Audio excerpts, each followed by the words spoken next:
Welcome to Canada Unveiled, the podcast where we explore the stories that shape our nation. I'm Chris, and joining me in conversation today is Eric Jordan, a Canadian personal property appraiser and a passionate storyteller about Canada's rich heritage. Welcome, Eric. Thanks for the conversation, Chris. It's great to be here talking about what makes Canada great. Today, we're diving deep into Canada's natural resources and how they've not only fueled our economy, but also inspired our culture, music, and communities. There's so much to unpack. Absolutely. Canada is a land of vast resources, but what's truly fascinating is how these resources intertwine with the lives of everyday Canadians. Let's start with one of our most significant resources, uranium. Saskatchewan's Athabasca Basin is world-renowned, isn't it? It sure is. The Athabasca Basin, near towns like Saskatoon and La Ronge, holds about 15% of the world's uranium resources. The uranium mined there is some of the highest grade found anywhere on the planet. And it's not just about extraction. This uranium plays a crucial role in global nuclear energy, powering homes and industries worldwide.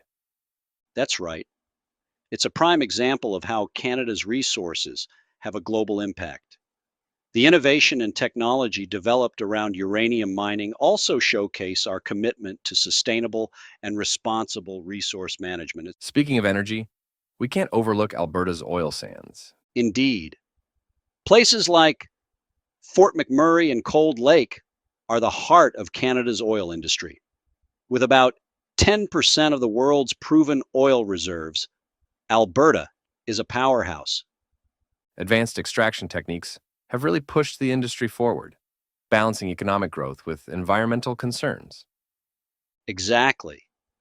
It's about finding that sweet spot where we can support communities economically while preserving the environment for future generations.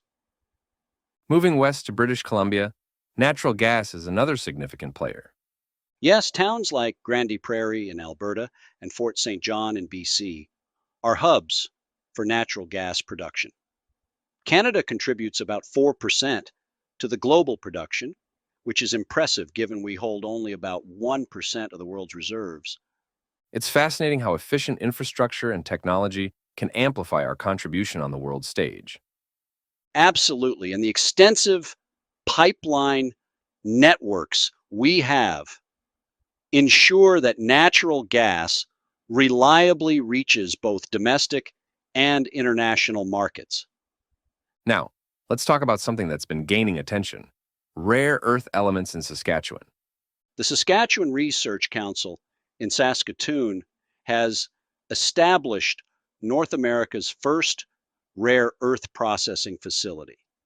This positions Canada as a leader in supplying these critical minerals essential for modern technologies like smartphones and electric vehicles. That's a significant step, especially as the world shifts towards more advanced tech and green energy solutions. Precisely. And speaking of green energy, lithium exploration in places like Snow Lake, Manitoba, is another exciting development. Snow Lake Resources is making strides, right? They are. With about 60,000 acres dedicated to lithium exploration, Canada is bolstering the supply chain for electric vehicles across North America. It's encouraging to see these initiatives pushing us towards a more sustainable future. Agreed. And it's not just about mining, it's about comprehensive development that includes environmental stewardship.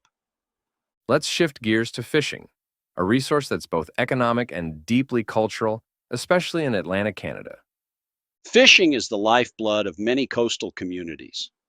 From lobster fisheries in Nova Scotia to salmon runs in British Columbia, it supports thousands of jobs and has a profound cultural significance. The traditions passed down through generations are captured beautifully in music. I'm reminded of the Rankin family's song, The Fisherman's Son. Yes, that song really encapsulates the challenges and pride of life in the fishing industry. It tells the story of generational knowledge and the deep connection to the sea. And speaking of music, we can't forget Stompin' Tom Connors. His songs like Tilsonburg and Bud the Spud highlight everyday Canadians and their work. Stompin' Tom had a unique way of turning ordinary stories into national anthems. Tilsonburg brings to life the toil of tobacco farmers in Ontario, while Bud the Spud celebrates the role of truckers in moving our resources to market. Stompin' Tom did the intro song for a popular Canadian TV series called Marketplace. It's amazing how music reflects and amplifies the stories of our resource industries. Absolutely. And then there's Rita McNeil's Working Man, a powerful tribute to the coal miners of Nova Scotia. Her voice captures the strength and resilience of those communities. She gives a voice to the hardships and the sense of camaraderie among workers, which is a common thread in resource towns. On the topic of community and pride, let's talk about the Trail Smoke Eaters. The Smoke Eaters are a legendary hockey team from Trail, British Columbia. Their name itself reflects the town's smelting heritage. Back in 1939 and 1961, they won the World Ice Hockey Championships, putting a small Canadian resource town on the global map. That's incredible. It shows how intertwined sports and industry can be in fostering community spirit. Exactly. The team's success mirrored the hard work and determination of the town's residents, many of whom worked in the smelters by day and supported the team by night. Moving on to renewable resources, Canada's forestry industry is another pillar. Indeed, we manage about 9% of the world's forests. Sustainable practices in places like Prince George and Thunder Bay ensure that we remain a leading exporter of softwood lumber, pulp, and paper. Sustainability is key, especially with global concerns about deforestation. That's right. Canada has some of the most stringent forest management policies, balancing economic needs with environmental protection. Agriculture is another area where Canada shines. I can still remember that wheat is still dangerous to store at moisture levels above 14.5 MC. I recall as a young guy being able to estimate fairly close to the moisture level by sticking my arm in a container of wheat. From the vast wheat fields in Saskatchewan to canola production in Manitoba, our agricultural sector is robust. And let's not forget Quebec's maple syrup, which accounts for about 71% of the world's supply. Can't imagine pancakes without it. Neither can I. These products are staples not just in Canada, but around the world. As we look to the future, renewable energy is becoming increasingly important. Absolutely. Canada generates about 60% of its electricity from hydro sources. Projects like the James Bay project in Quebec and the WAC Bennett Dam in BC are monumental. Where I grew up in Manitoba, there are, I believe, 16 hydro generation stations. Plus, the growth of wind and solar energy in places like Pincher Creek and Sarnia shows our commitment to diversifying energy sources. It's all about investing in sustainable infrastructure that will serve generations to come. Eric, this has been an enlightening discussion. It's clear that Canada's natural resources are deeply connected to our economy, culture, and identity. I couldn't agree more.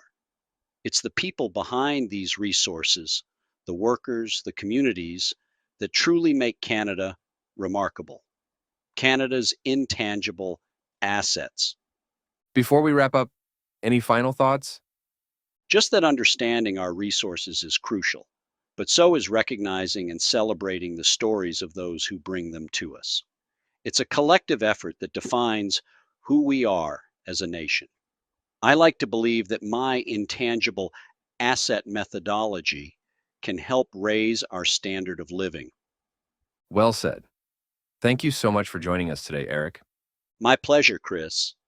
Thanks for having me. And thank you to our listeners for tuning in to Canada Unveiled. If you enjoyed today's episode, be sure to subscribe and share it with others. Until next time.